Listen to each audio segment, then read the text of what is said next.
Low pressure area naging trough na lamang pero patuloy na magpapaulan sa silangang bahagi ng Visayas at Northern Mindanao area. Pero sa kanluran ng bansa, patuloy pa rin umiral na manipis na southwest monsoon na magpapaulan naman sa iba't bahagi ng kanluran ng bansa. Southern Luzon at Visayas ay patuloy pa rin magiging overcast and gloomy at asahan ang mga ilang moderate and some heavy rain showers.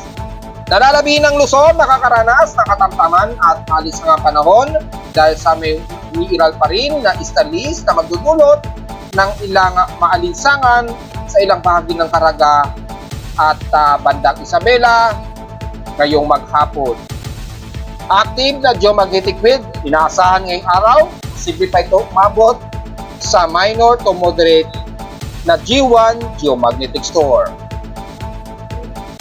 Sa latest na ENSO projections probability sa PIMO weather page, inaasahan ang La Nina magsisimula by August to September.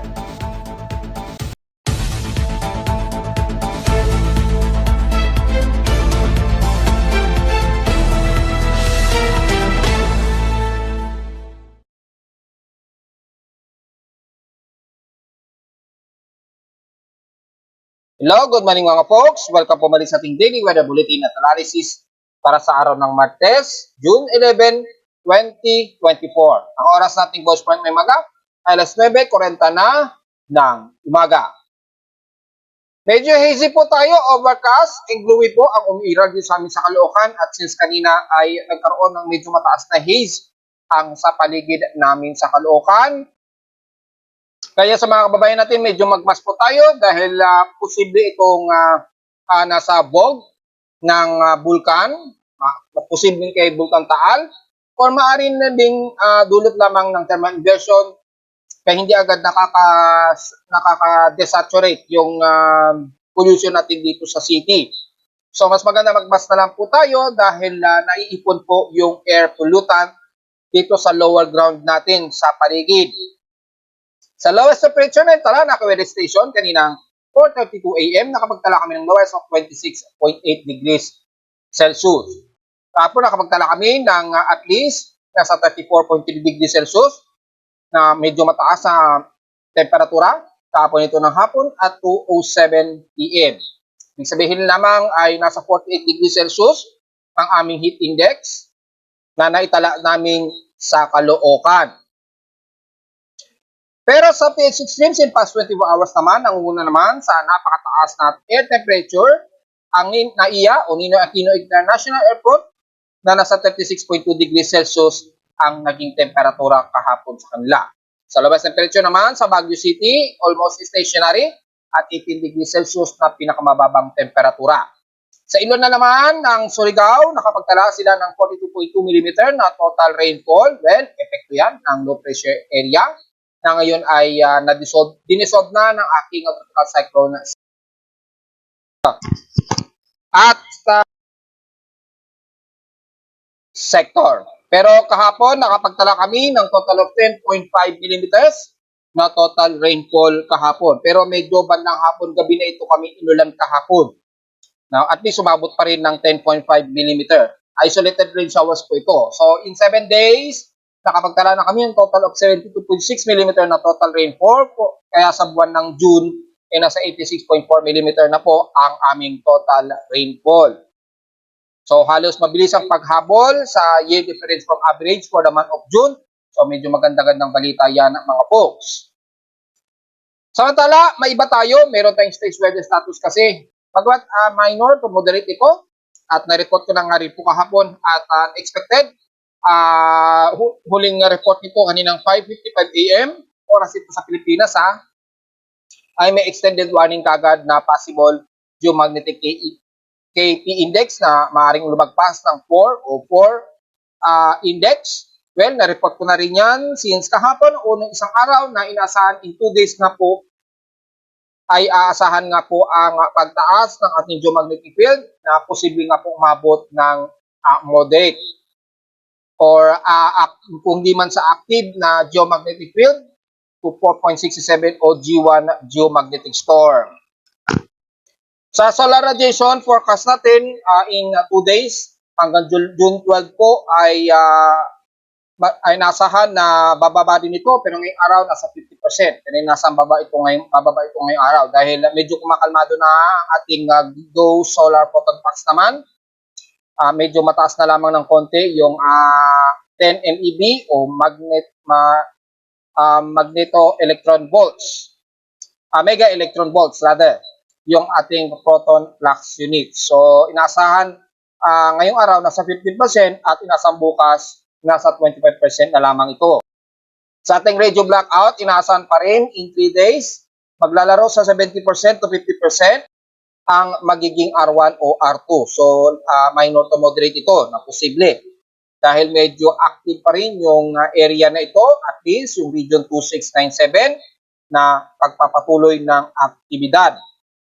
Bagamat sa loob ng 2 araw ay mula sa 70% hanggang 65%, by June 13 ay mukhang babalik sa 50%. So tingnan natin kung medyo kakalma yung ating solar radiation at yung possible radio blackout na rin. Kasi halos magkakakonekta yan kung uobserbahan natin. Yung region kasi ng sunspots ay nakatutok kasi ngayon, so far, ang AR3709 at 3702 pa rin sa Earth. Bagamat katamtaman lamang ang laki nito o hindi masyado kalakihan, posible pa rin makapag-abot yung CME niyan lalo na sa ating shield o magnetosphere sa Earth. Malaki rin bahagya ang daily sunspot number at 148. So, hindi pa rin natin pwedeng iaalis yung posibleng malaking significant impact nito. At inasan natin yung forecast niya at magpapatuloy yan mula ngayong araw hanggang bukas. At base dito sa ating nowcast key index, inasahang bukas ay posible pang mag-active yung ating geomagnetic field event base dito. Kagabi nagkaroon tayo ng X-class, umabot ng X1.5. Ika-4 na ito na solar flare o solar flare. Since kagabi ay nasang ika-4 na solar flare na ito for the month of June. Nag-maximize ito bandang 7:08 PM na umabot sa X1.5 at kumalmain na ito ng 7:18 PM na po as M9.2. So, kagabi po yun. Ayan o. Umabot po sa R3. Ayan o. And then, sumunod yung itong minor to moderate ngayon lamang. Kaninang 5 AM. So, medyo aggressive yung ating solar flare, X-ray flux. So, posible pa rin ang mga maliitang radio blackout. Possible. At magkakaroon ng mga ilang epekto sa sunlight zone ng ating Earth. Kaya kasalukuyang medyo nagkakaroon na naman ng distortion sa ating magnetosphere. So take note yan. So mga posibleng mga weather forecasting ng ating satellites, magkakaroon ng slightly miscoordination na naman at posibleng limited na transmission ng mga radio frequencies mula space. At yung ating mga GPS, yung mga navigation systems, may mga maliit na chance ang magkaroon ng interruption or radio noise. Sa region, so far, ang Mid-Pacific pa rin ang apektado, bagamat ito ay katamtaman lamang, pero yung yung geomagnetic field rather, ay nagkokos ngayon ng medyo mataas na southern lights dyan sa may bandang Antarctica, sa Southern Lights. So medyo nakakakita sila ngayon ng Aurora Borealis. Hindi gaya sa Northern Hemisphere, hindi pa masyado nakikitaan ang medyo mataas na probability of auroral activity. Pero expected dyan na nakasalukuyang naranasan ngayon yan. At base dito, medyo pakalma na po dahil ganap na po ang X-flare flux kagabi. Sa ating deabsorption predictions, naasahan ang degraded frequency, naglalaro pa rin between 20 MHz, pero maaaring umabot pa ng mahigit sa 25 MHz, depende sa sitwasyon ng arrival na naman ng panibagong solar radiation. Dahil medyo direct na kasi yung ibang flare, base dito sa ating solar wind monitoring natin at forecast ng solar wind. So yun lamang po at asahan pa din na maglalaro sa mababa ang HF conditions between 20 meter to 80 meters ang ating high frequency propagation. So, take note siya mga folks ha, kung sakaling magkaroon ng mga ilang interruptions despite na minor lamang ito to moderate. Dahil na medyo mabilisan din yung ating solar wind at kasalukuyang nasa 545.4 km second or katumbas ng 1.96 million km an hour. Yung bilis nito na nag-above normal speed po yung kasalukuyang solar wind natin. So, ito ang nagsisignificant na nagkaroon ng matinding impact sa ating magnetosphere kaya nagkakaroon tayo ng cause na discoordinate sa mga satellites. Ingat po dahil sa mabilis po ang solar wind, maaaring makadamage siya sa mga solar panels, lalo na sa satellites outer space. Samantala sa ating outside humidity na natiling 77% ang ating outside humidity at tumaas ito ng 2% since last hour. May high pressure area tayo sa parting Luzon na nasa 1,012 hectopascals. So mataas-taas ito and steady ito since last hour. Dahil dyan, may expected na range of high pressure area kaya nakakapasok na naman ang easterlies dito sa may hilagang silangan ng Luzon area na magdudulot po ng humid at maaraw at maalinsangan ang mararamdaman ng mga taga Cagayan Valley at dyan sa parte ng Aurora region ha. So take note yan mga folks. At sa ating air quality ay nasa unhealthy state po tayo ngayon. Gaya na nabanggit po kanina, ay magmas po tayo mga folks dahil nasa 44.20 micrograms per cubic meter po ang ating particulate matter 2.5. So, unhealthy po tayo. Inaalam ko pa rin kung ito ay galing sa Bulkang Taal since mababa naman yung thermal anomaly ni Taal. Well, maganda silipin na rin natin yung status ni Taal. Mula sa data feed ni PBOX, hopefully updated na ang kanilang SO2 emission.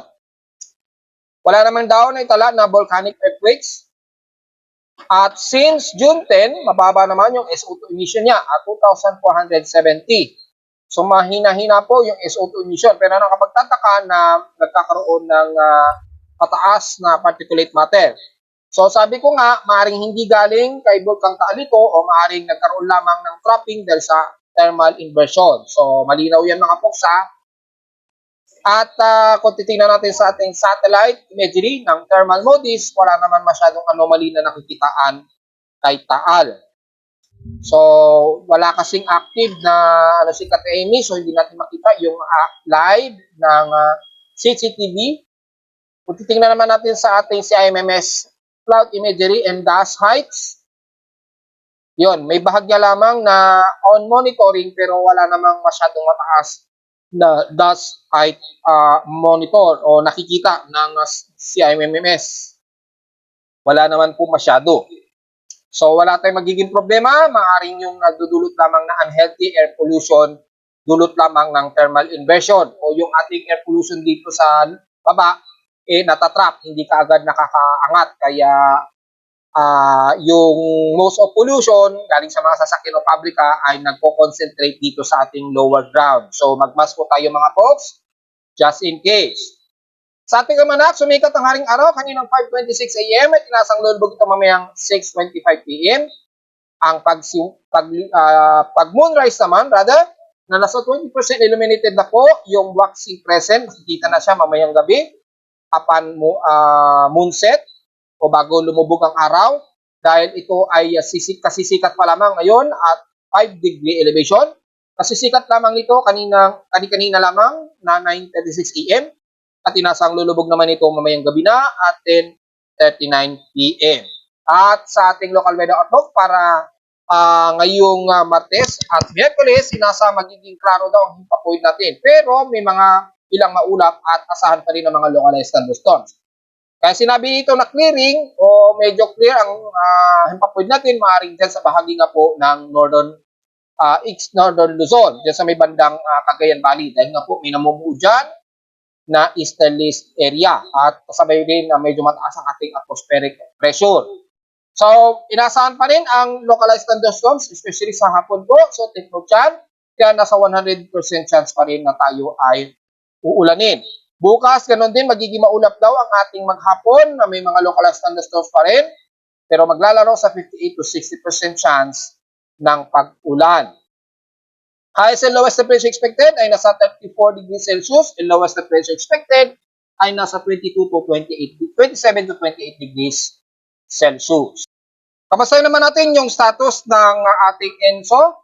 Despite na inactive ang ating ENSO monitoring ha, pero doon sa ating latest projections ng possible ng pag-usbong ng La Nina ha, this last third month o third quarter ng taon, ay kung makikita po natin dito, nag-update na po at makikitang yung pag-usbong ng La Nina ay by July, August to September. So probably mga August to September ay nasa 60.20% po na ito ay tataas na at negative 0.51 degrees Celsius. So kapag ito ay pumalo na sa negative 0.51 degrees Celsius ay nagsisimula na po ang pag-usbong ng La Nina. O sa ulitin, ano ba magiging context ng La Nina? Well, kapag may La Nina sa Eastern Pacific at lalo na damay ang Western Pacific, asahan natin ay mas mataas po ang volume ng mga pag-ulan. Hindi po ito makaapekto sa habagat ha. Ito ay sinasabi lamang na mas mataas po ang magiging dalang ulan dulot ng eastern trade winds na mas mataas ang dala nitong ulan. May palawanag ko na yan ng mga nakaraan sa aking YouTube page, kaya bisitahin nyo na lamang yung pinakadetalye na gustong malaman kung ano ang kaibahan ng La Nina at El Nino. So, maaaring by between July, August to September or August to September ay papasok na tayo sa 60.20% o negative 0.21 degrees Celsius na pasok na po sa sea surface temperature ng La Nina anomaly. Kailan ba ang inaasang maximum peak nito? By November, December to January next year. At paring mag-extend ito for maximum peak December to January to February 2025 na po next year. So inaasang maglalas blown ang La Nina season by February, March to April 2025 na po ito. Then saka na ito mag-neutral by between March, April, and May. At according dito sa extended forecast ng ating ENSO predictions probability, ay maaaring tumagal ito. Maaaring tumagal itong neutrality muli from March hanggang sa July, August to September 2025 na po next year. Diretso agad tayo sa ating ginagamit na satellite imagery. Makikita po yung ilang manipis sa southwest monsoon na nagpapaulan pa rin sa ilang bahagi ng Eastern Lolo Luzon, lalo na sa kanlurang bahagi ng Ilocos Norte, Ilocos Sur, ilang parte ng La Union, Pangasinan at Zambales. Bagamat scattered lamang ito, hindi masyado umuulan sa kalupaan, pero sa karagatan nito ay mas nakakaranas ng mas malakas ang pag-ulan. So expected na mga localized thunderstorms sa area na yan. Pero kung mapapansin ninyo dito sa may silangang bahagi ng extreme Lolo Luzon, ay halos clear air skies po tayo dyan dahil may easterlies po at bahagyang mataas sa 1,012 hectopascals ang atmospheric pressure sa area na yan. So nakakalusot na naman ang easterlies na magpapaalinsan naman sa northeastern Luzon ha. So damay na naman ang Tugigaraw area, Cagayan Valley, ilang parte ng Isabela at Quezon Province. Siyempre damay na ang Aurora region ha. So kung titingnan natin sa contour map ay tumataas na ang temperatura, kabilang na ang Camarines Norte. So expected ang parte na rin ng parting Bicol region ay mataas ang alinsangan at ilang bahagi nga po ng Southern Luzon area. Bagamat mas maulap po sa kanlurang parte ng Mimaropa, Visayas at Mindanao, expected ang mga isolated rain showers and localized thunderstorms. Bagamat mga ilang moderate madalas na uulanin dito, kabilang na ang Occidental Mindoro at ilang bahagi ng Southern Luzon, sa Romblon at Marinduque, expected ang mga kalat-kalat na pag-ulan. Dito sa may Central Luzon, bababa ng Metro Manila ay magiging katamtaman po muna, pero haze po tayo ngayon ha. So mga isolated, typically mararamdaman yan sa hapon. Bagamat may mga ilang localized thunderstorms sa may bandang Paranaque o bandang Paranaque o Taguig o sa may bandang Cavite, panandalian lamang ito at magre-resume yan na magiging isolated sa hapon po. At ilang bahagi ng Calabarzon, magiging katamtaman, maaraw din at mga part dito mostly din ng Iral at may isolated rain showers. So nabanggit ko na nga po sa may parting Bicol region, magiging maalinsangan po ang panahon ninyo dyan, nagpapangabot ang easterlies dito sa may bandang Dayat Camarines Norte, lang bahagi ng Sipokot, Naga, Karamuan, hanggang dyan sa may bandang Legazpi po. Magiging part nito, mostly crowded naman ang iira sa may bandang Catanduanes, Sorsogon, at Matnog.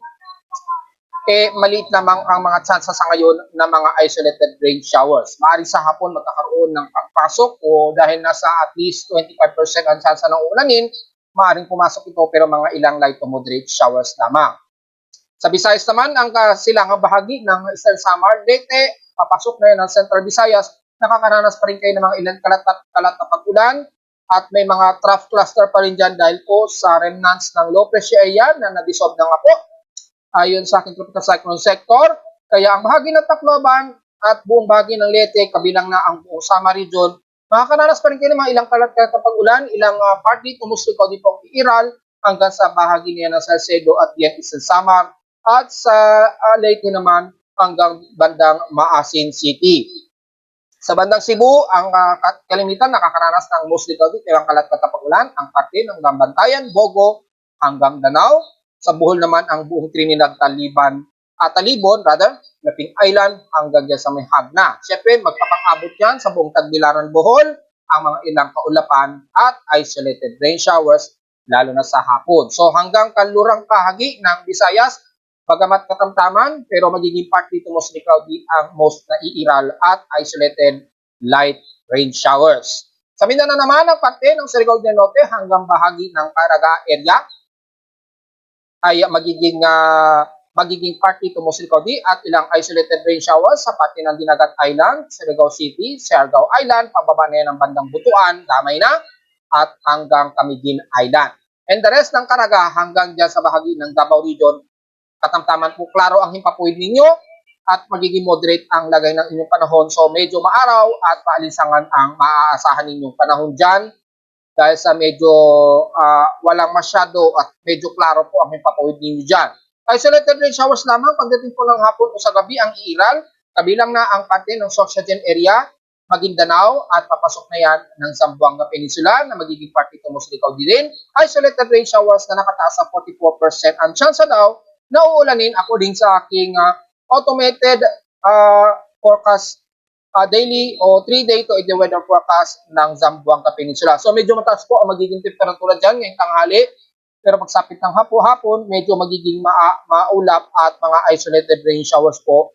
At kung titingnan natin sa contour map, mula sa data VD Pag-asa ay mas mataas ngayon ang temperatura sa bahagi nito ng Dayat, Camarines Norte hanggang Labo sa bandang Bico region. So wag po masyadong magbibilad dahil medyo mainit po ang paranasang temperatura ninyo dyan.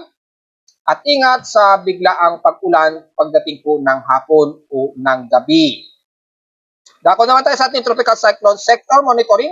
Ayon sa ating tropical cyclone sector, inalis na nga po. At kaya na aking sinabi kahapon, inaasahan na natin na hindi yan magtatagal o hindi lalagpas ng more than 48-hour period o within 48-hour period ay aansin na rin yan o madidissolve yan as ayon sa aking tropical cyclone sector. So ito na lamang ay remaining 6-hour period na lamang na yung isang weather agencies o tropical cyclone weather monitoring agencies na nanatiling aktibo. Pero within 6 hours na ay aalisin na rin yan dahil yung aking tropical cyclone sector ay dinisolve na po niya. At kung makikita natin sa satellite imagery, remnants na lamang po ng low pressure area. So mamayang hapon o ngayong tanghali, probably sinabay na rin ni Pag-asa na inalis sa kanilang listahan. Depende kung ibababa nila ito, pero dahil remnant na lamang yan, trough na kaulapan na lamang na magpapaulan nga po sa nabanggit ko kanina sa Eastern Visayas, Central parte ng Northeastern Mindanao, Central Visayas at kalurang bahagi ng Visayas. So, gaya ng ating analysis ay hindi naman talaga tutuluyan na maging isang active low pressure area ito. Natili lamang itong isang shallow na hanggang sa ito'y nakalapit sa kalupaan nga po ng Eastern Visayas at Eastern Mindanao na which is na-dissolve na po. Ngayon, kung titingnan natin, meron bang possible na susunod sa kanya? Ni-report na rin kahapon, di ba? Dahil merong panibagong mga ilang shallow trough dito sa may bandang silangan ng Mindanao sa labas ng ating Philippine Area of Responsibility. At base na rin sa ating global spectral model, makikita natin na mayroong namumuo na naman na isang shallow trough manggagaling ito sa silangan ng Mindanao na naman na maaring sumunod kay 95W. Extended ito mula ngayong araw hanggang June 15 ang approximate ahead of time nito. Yan, depende sa magiging Coriolis circulation at ITCC na iiral din sa may silangan pa rin ng ating bansa sa Mindanao. So, depende sa magiging Coriolis circulation niya. Dahil medyo mababa nga po yung balance lamang ang temperatura sa karagatan. So, yung nourishment para mag-isang invest ay medyo 50-50 lamang ang tsansa. Wala sa ating West Pacific Basin ay wala na po tayong nakikitaan dito dahil nga po na-resolve na si 95W na ayon sa aking tropical cyclone sector. At ang mean sea level pressure sa ngayon ay naglalaro sa 1,008 hectopascals. Ang linya na ito ng intertropical convergence lines, yan, naglalaro sa 1,008 hectopascals. So anumang oras ay maaaring magkaroon na naman ng possible shallow trough na mabubuo na naman dito sa may silangan ng Mindanao sa labas ng ating PAR. Pero sa ngayon wala pa, at kung babasahin naman natin yung wind shear probability ay mataas po yung probability nito na nasa 20 to 18 to 22 kilometers per hour. Yan. Very shallow na naman na trough ito, so posible rin itong maging kagaya ni 95W at pag lumapit din sa may bandang silangan ng Mindanao o Eastern Visayas ay maaaring maging isang shallow trough ito. Na sa ngayon ay napakaliit pa ang tsansa dahil very insignificant pa o not significant pa yung upward low convection, hindi pa masyado natin nakikitaan yung upward low convection. Medyo shallow trough pa lamang ang nakikitaan natin dito. Kung sa convergence base naman natin pagbabasihan, ay napaka-insignificant. Wala masyadong upward low alof na nakikitaan dito. So, maglalaro na lamang o magdedepende sa tsansa ng upward low convection o yung sea surface temperature kung papasok yung 50-50 chance ng development. Kung hindi man, maaaring maging isang trough lamang ito na lalapit sa atin sa bansa na naman sa susunod na 24 oras na naman na magpapaulan na naman sa may bandang bahagi ng Eastern Mindanao o Eastern Visayas. So medyo abangan na lang natin, tingnan natin kung sakali. Dahil wala pa tayo sa ngayon nakikita at hanggang moderate lamang ang sa ngayon ay nakikita nating vorticity dito. So depende sa loob ng 24 oras o 48 oras kung magkakaroon ng improvement circulation yan dulot ng Coriolis effect. Sa mga computer models, wala naman tayo ding nakikitaan dito na anumang forecast o extended forecast. So wala tayong magiging komento dito mga folks sa ngayon. At dahil naging unpredictable yung mga computer models, which is nagkaroon kahapon nga tayo ng isang shallow low pressure area na naging invest na po. So wala tayong magiging komento sa mga extended computer models. Sa pag-alon naman ay kalmado at wala rin tayong magiging komento sa alon sa bansa. Walang nakataas na gale warning at pataas na pag-alon. So wala tayong magiging komento. Babantayin lamang natin itong isang shallow na naman ito na nagkakaroon ng Coriolis circulation dito sa silangan ng Mindanao. Mag-a-update tayo just in case. Baka sa loob lamang ng 24 oras ay lalapit na naman ito sa may bandang Eastern Mindanao area. Kamustahin naman natin yung Angat Dam ay mukhang pataustos na naman muli itong si Angat Dam. At kung titingnan natin ay medyo naghahatakan na dumaustos ng husto yung level nito. Dahil kahapon, from 178.05 meters, ngayon ay nasa 178.08. So medyo bahagyang tumaas ito ng 0.03 meters yung amounting na level deviation niya. So, nanatili pa rin way below critical pa rin na nasa negative 4.9 meters ang very critical level pa rin. So medyo tipid-tipid pa rin sa tubig. Kahit na nagkaroon ng inauguration ng solar-powered water irrigation system, kung kulang naman ang ating dam levels o yung reserve ng ating water dams, magiging useless po ang ating mga irrigation system. So maaaring isa-shutdown din yan. Kaya medyo tipid muna tayo at kung maaari, medyo konsumo muna. Dahil hindi po nakakabawi pa ang Angat Dam.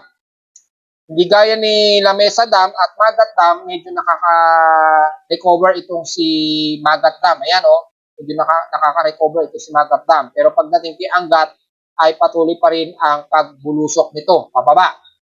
So medyo naglalaro lamang siya dahil nagkakaroon nga tayo ng mga ilang sunod-sunod na mga localized thunderstorms sa paligid ng Angat Dam.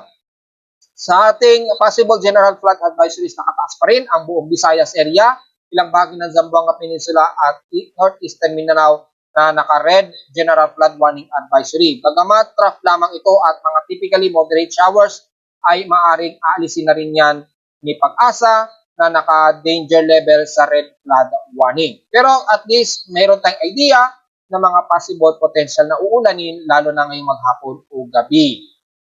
Sa Lapindol naman, bagamat wala tayong naitala na magnitude 4.0 pataas mula sa data pinitibong since 12 a.m. ay marami-rami na po ang na-register dito ng mga mahihinang paglindol.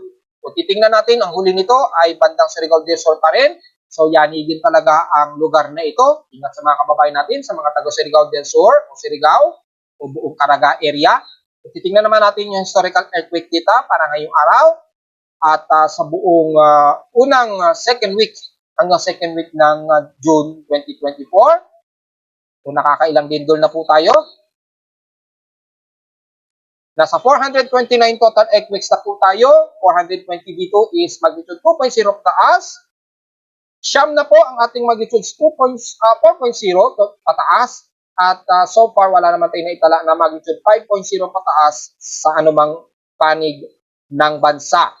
So hopefully, wag na tayong magkaroon ng magnitude 5.0 o higit pa.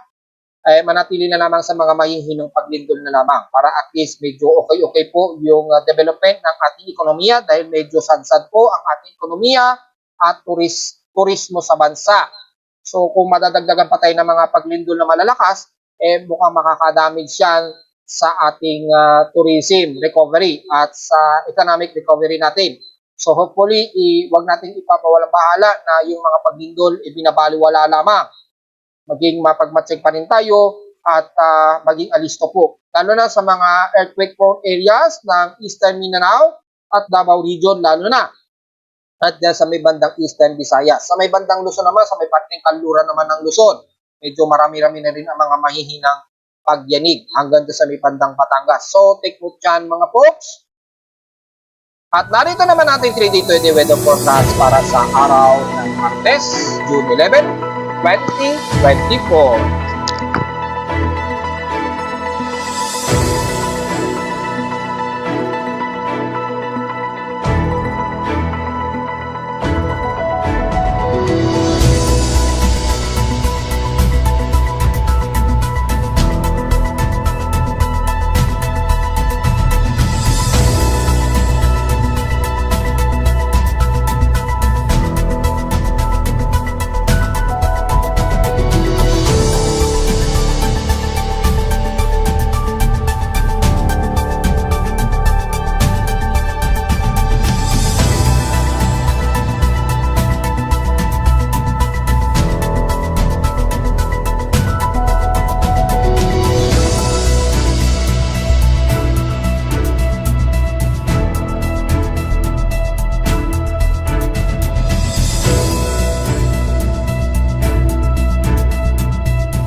At hanggang dito na lang po ating daily weather bulletin analysis para sa araw ng Martes, June 11, 2024. Huwag po kalimutan na mag-like, share, subscribe po sa ating YouTube channel.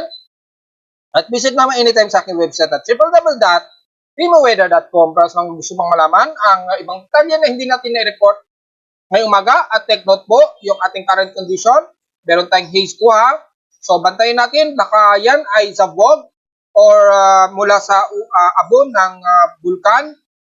Medyo pakiramdaman na lamang po natin. Kung hindi man ay magmas pa rin tayo para na rin yan sa inyong kalusugan lalo sa mga mahihinang mga baga. At visit lamang din sa aking webpage para sa gusto malaman ang real-time dynamic events mula sa aking weather station sa Caloocan at sa mga data feeds mula sa iba't ibang weather agencies.